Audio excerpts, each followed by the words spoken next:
Tujuan pembelajaran kali ini adalah dapat menjelaskan tentang arsitektur dan organisasi komputer. Let's start learning!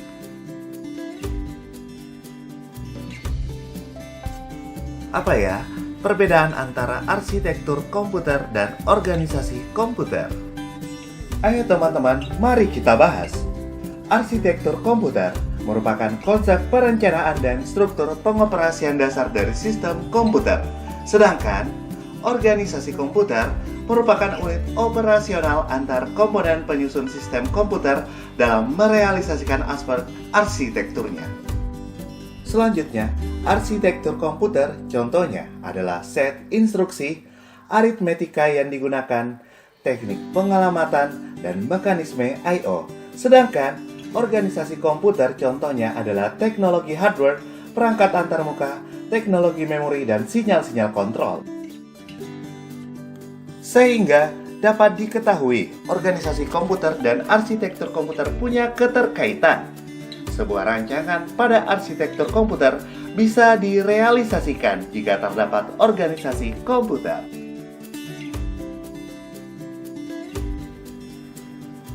Nah, seperti apakah arsitektur komputer itu?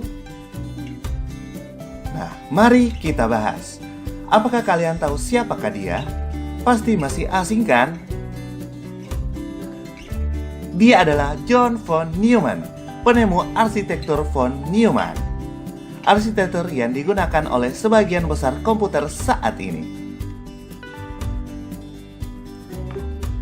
Arsitektur von Neumann terdiri dari input, CPU,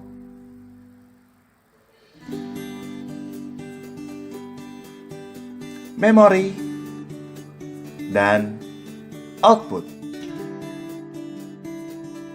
Pertama-tama, kita bahas tentang input. Input bertugas untuk memasukkan data ke dalam CPU untuk diolah menjadi informasi. Misalnya nih, keyboard yang diketik untuk memasukkan data pada CPU.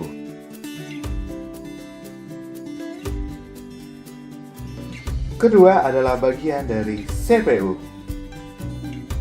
CPU, data yang masuk dalam CPU akan diproses di dalam prosesor. Data yang dimasukkan ke dalam prosesor ini akan diolah menjadi informasi.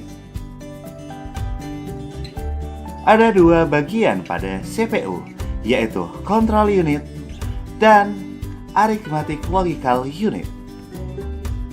Control unit berfungsi untuk mengatur semua peralatan yang ada pada sistem komputer, baik itu hard disk, RAM, mouse, keyboard, bahkan monitor.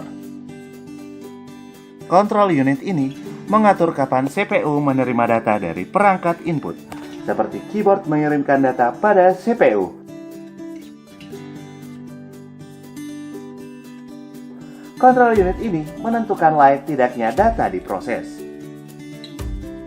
Dan control unit ini juga mengatur kapan data yang diterima dari perangkat input kemudian diolah.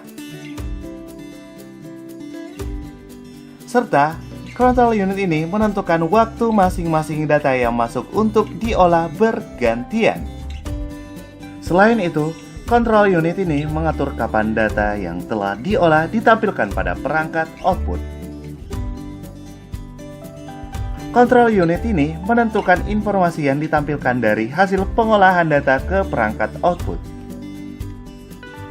Selanjutnya, arithmetic logical unit yang melakukan operasi atau perhitungan aritmatika dan logika. Perhitungannya menggunakan kode binar pada gambar di samping. Rumit ya kodenya?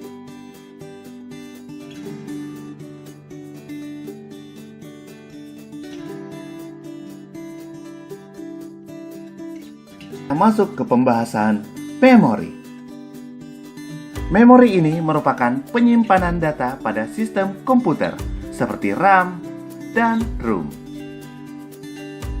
RAM atau yang disebut Random Access Memory berfungsi sebagai tempat penyimpanan sementara data komputer yang sedang berjalan, sehingga data yang disimpan akan hilang ketika tak dialiri arus listrik.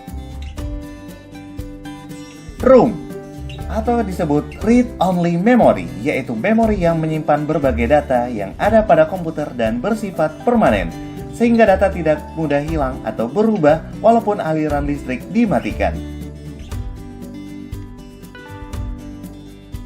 Dan terakhir, kita bahas tentang output. Output ini menampilkan hasil pengolahan data kepada pengguna, misalnya data teks yang diproses oleh CPU, informasi yang ditampilkan melalui monitor. Demikianlah penjelasan mengenai bagian-bagian dari arsitektur Von Neumann.